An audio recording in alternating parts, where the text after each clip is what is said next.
ඉතින් සුබ දවසක් සියලුම දෙනාට අදත් ඔයාලා එකතු වෙලා ඉන්නේ අමිත් ඩෙකෝඩ් YouTube channel එකෙන් ගේන අලුත් වීඩියෝ එකක් එක්ක. ඉතින් අද මාතෘකාවෙන් අපි කතා කරන්න යන්නේ මොකක් ගැනද කියලා ඔයාලා දැනටම දන්නවා thumbnail එක දැකලා ආවනම්. ඉතින් අද අපි කතා කරන්න යන්නේ ලංකාවේ මේ දවස්වල සමාජ මාධ්‍යවල වැඩිපුරම කතා බහට ලක් වෙන චරිත දෙකක් ගැන තමයි කතා කරන්න යන්නේ. අශේන් සහ කත්නෝරුවේ හාමුදුරුවෝ.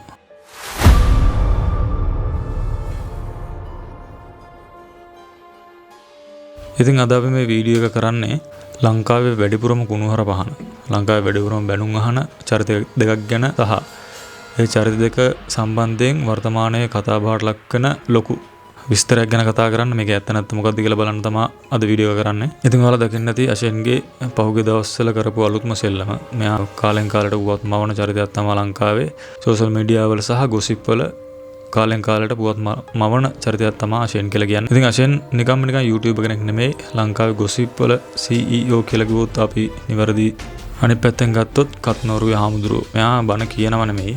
කතන්දරයක් විදිහට මිනිස්සු අද බැද ගන්න විදිහට තමයි මෙයා ධර්ම දේශනා කරන්නේ. ඉතින් ඒක ඔයාලා හැමෝම දැකලා ඉතින් මේ වීඩියෝ එක බලන ඔයාලා හැමෝම දන්නවා ඒ සම්බන්ධයෙන්. ඉතින් මේ දෙන්න කොහොමද ලංකාව එයාලගේ අතර ගත්තේ කෙටි කාලයක් තුල. ජනප්‍රියත්වයේ අශේන් නම් ගොඩක් කල් ඉඳන් එක එක දේවල් කරන කත්නෝරුවේ හාමුදුරුවෝ කියන්නේ මෑත කාලේ ලංකාවේ කරලියට ආපු ප්‍රසිද්ධ වෙච්ච හාමුදුරුවෝ නම. ඉතින් මේ දෙන්න කොහොමද ලංකාව අතර ගත්තේ? මේ දෙන්න වෙනුවෙන් ජනතාව ඇද බැද ගත්තේ කොහොමද? ඉතින් මුලින්ම අශේන් ගැන කතා කරොත් එහෙම මේ දවස්වල වැඩිපුරම කතා බහ වෙන්නේ අශේන්ගේ සල්ලි හොරකමක් සම්බන්ධයෙන් සිද්ධියක්. ඔහුගේ දවස්වලව දිත්වා සිලිගුණාටු ලංකාවට ගොඩක් කලාබහන වුණා ලංකාවේ මිනිසුන්ට සහ ජීවිත හානි දේපල හානි ගොඩක් වුණා. ඉතින් මේ ප්‍රශ්න ඇස්සේ ඩුබායි වලින් එවපු කන්ටේනර් වලට මොකද උනේ?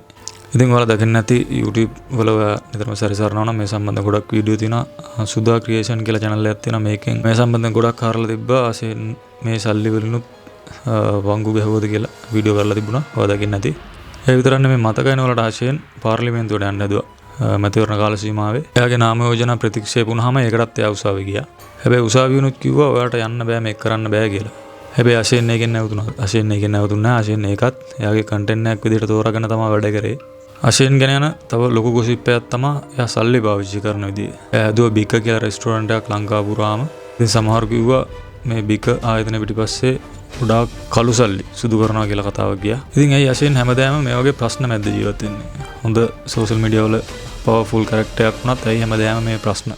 ඉතින් මිනිස්සුයා දන්නවා ලංකාවේ මිනිස්සුන්ට ඕනේ මොකද්ද කියලා. ලංකාවේ මිනිස්සුන්ට ඕනේ ඩ්‍රාමා. ඊයර මොකක් කර දෙයක් අල්ලගෙන කතා කරන්න තමයි ලංකාවේ මිනිස්සුන්ට ඕනේ.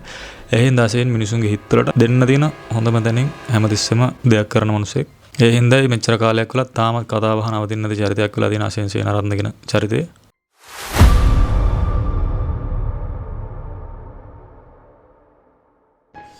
හරි අපි දැන් ගියොත් කත්නෝරුවේ හාමුදුරුවෝ ළඟට. එයා ගැන යන ගොසිප් අශේන්ට යන ගොසිප් වලට වැඩිය හාත්පසින්ම වෙනස්.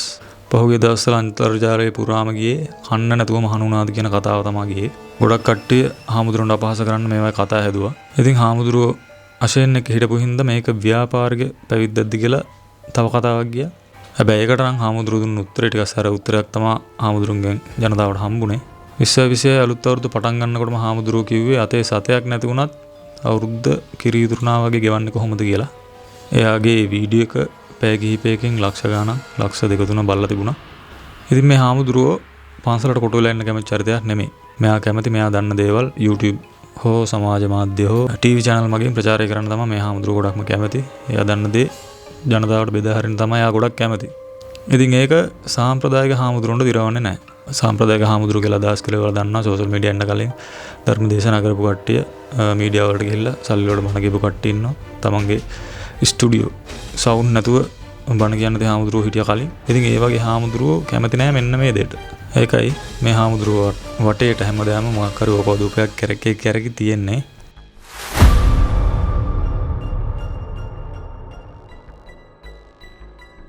ඉතින් අශේන් සහ හාමුදුරුවෝ ගැන බැලුවොත් එහෙම ඇයි මේ දෙන්නා මෙච්චර සමීප? ගොසිප් සයිට් වලයි සමාජ මාධ්‍ය වලයි යන විදිහට නම් අශේන් සේනාරත්න සහ කත්නෝරුවේ හාමුදුරුවෝ දෙන්නගේ තියෙන්නේ මාකටිං පාර්ට්නර්ෂිප් එක. අශේන්ට ඕන හොඳ මිනිහෙක් වෙන්න, හාමුදුරුවන්ට ඕනේ වැඩි පිරිසක් අතරට යන්න. උදාහරණයක් විදිහට තුරුණු සිත කියලා වැඩසටහනක් තියෙන එක පොඩ්ඩක් බලන්න පුළුවන් අය ඉන්නවනම් ඒකේ හාමුදුරුවෝ බණ කියනකටත් වැඩිය ගොඩක් කට්ටිය බලන්නේ අශේන් හාමුදුරුවෝ ඉස්සර හැසිරෙන විදිය, කතා කරන විදිය. ඉතින් මේක ලංකාවේ ආගමික සංස්කෘතිය ලොකු වෙනසක් කරා. සමහරු බයිනවා ආගම විහිළුවකට ගන්න එපා කියලා. හැබැයි මේ දෙන්නම කියන්නේ අපි ධර්මයේ එළියට දෙන්න ඕන මිනිස්සුන්ට ඕන විදියට. තව කාටවත් ඕන විදියට නෙමෙයි. ධර්මයේ වැළඳ ගන්න කට්ටියට ඕන විදියට තමයි ධර්මයේ එළියට දෙන්න ඕන හැමෝටම තේරෙන විදියට. ඉතින් මෑතකදී වඩාත්ම ජනප්‍රිය වුණේ ආධාර බෙදා දීමේ වැඩසටහන ක්‍රියාත්මක වුණා මේ පහුගිය වෙච්ච ආපදා තත්ත්වත් එක්ක. ඉතින් හාමුදුරුවෝයි අශේනු එකට වැඩ කරද්දි මිනිස්සු හැව්වේ ඇයි හාමුදුරුවෝ මේ වගේ දේවල් කරන්නේ? මිනිස්සුන්ගේ හිත හදන ධර්ම දේශනා කරන්නේ නැතුව ඇයි මේ වගේ පුද්ගලෙක් එක්ක එකතු වෙලා මේ වගේ දේවල් කරන්නේ කියලා තමයි මිනිස්සු ගොඩ දෙනෙක් ඇහුවේ. අන්න එතන තමයි ප්‍රධාන ගොසිප් එක තියෙන්නේ. ඉතින් මේ හින්දා තමයි මිනිස්සු මේ දෙන්න පස්සේ මෙච්චර පුවත් මාව පන්නන්නේ.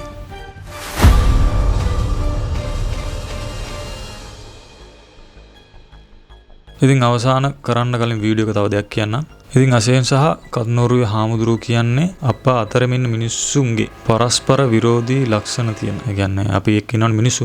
ඒ මිනිස්සුන්ගේ ගැටුම් තියෙනවා මැද පරස්පර විරෝධී ගැටුම් තියෙනවා. ඉතින් ඒ වගේ දෙන්නෙක් තමයි මේ දෙන්නත්. අපි වැරදි කරනවා, ඕපාදූප හොයනවා, ඒ වගේම ආධ්‍යාත්මයත් හොයනවා. අශේන්ට බයින ගමන් එයාගේ වීඩියෝ බලනවා, හාමුදුරුවන්ට බයින ගමන් හාමුදුරුවන්ගේ බණ අහනවා. ඉතින් ලංකාවේ අනාගතයේ තියෙන මෙන්න මේ වගේ ඩිජිටල් රැල් එක ඉස්සරට වඩා හාත්පසින්ම වෙනස් දැන් තියෙන තත්ත්වය සහ සමාජය. ඉතින් මේ ඩිජිටල් රැල්ලේ අශේනුයි කත්නෝරුවේ හාමුදුරුවෝයි උඩින්ම යනවා. පටන් ගත්ත දවසේ නම් උඩින්ම යන දෙන්නේ තමයි මේ දෙන්න. ඉතින් අපිට තියෙන්නේ ඒ උපාදූප අහලා සතුටු වෙන එකවත් එන කොටා ගන්න එකවත් බණින එකවත් නෙමෙයි. මේ දෙන්නම තමන්ගේ බ්‍රෑන්ඩ් එක හදා ගන්න එක තියා බලලා ඒ දේවල් කරන්නේ කොහොමද කියන ඒ දෙන්නගේ උත්සාහය දිහා බලලා අපිත් ඒ විදිහට කරන එක තමයි මම නම් හිතන්නේ අපි කරන්න ඕනේ. ඉතින් ජීවිතේට අලුත් මොන හරි එකතු කරන්න දෙන්නගේ උපදූප හොයවා ඉන්නේ නැතුව දෙන්නම රටට වැඩක් කරන දෙන්නේ. මොන විදිහට කවුරු මොනවා කිව්වා දෙන්නගෙම සමාජයට වැඩක් වෙනවා. ඒක තමයි වෙන්න ඕනේ. ඉතින් අපිත් කරන්න ඕනේ ඒ දේවල් දිහා බලලා ඒ විදිහට හැදිලා ඒ විදිහට වැඩ කරලා තමන්ට දෙයක් කරගන්න එක තමයි කරන්න ඕනේ. මිනිස්සු දිහා බලලා එන කොටා ගන්න නැතුව. ඉතින් ගොඩක් ස්තුතියි අද වීඩියෝ එක නරඹුවට. මම හිතනවා හිතේ තිබ්බ වැරදි ආකල්පයක් අයින් කරගන්න නැති කියලා. හොඳ දෙයක් ඔලුවට ගන්න නැති කියලා හිතනවා. ඉතින් තවත් මේ වගේ වීඩියෝ එකකින් ඉස්සරහට හම්බ වෙමු. සියලු දෙනාටම සුබ දවසක්.